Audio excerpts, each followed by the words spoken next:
Yo quería ser carpintero toda mi vida, era lo que más me gustaba, la madera, pero acabé trabajando con 14 años en un banco hasta que tuve 23 años, por circunstancias familiares eh, me quedé libre y dejé el banco, me fui al campo y empecé a hacer juguetes de madera con hilos.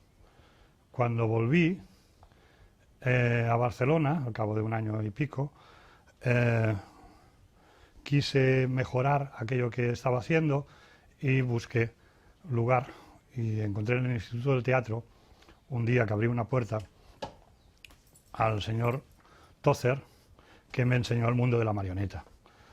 Entonces me volví como loco porque era lo que yo quería hacer.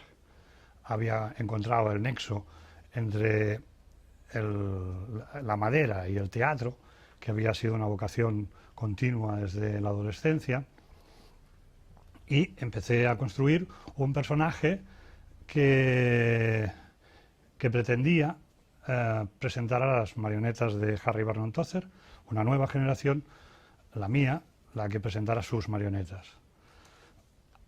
Un día le pregunté en los test de las 5 qué había sido de Herta Frankel, aquella que salía por la televisión, aquella señora que salía por la televisión, y me comentó y me empezó a hablar de los vieneses, de la Herta, de cómo empezaron, y al cabo de una semana o de un mes, en el Festival de Tarrasa, apareció Herta Frankel, estábamos el señor Tózer y yo, y me llamó desde el fondo y me presentó a Herta Frankel. Herta Frankel me pidió su número de teléfono, al día siguiente me llamó y me contrató.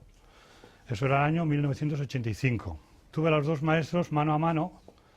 El uno, Harry Vernon Tozer, me enseñó a construir y a amar la marioneta como constructor, y Herta Frankel la puso en práctica, me puso la enseñanza del teatro, de trabajar continuamente y la vocación teatral de ponerlas en escena.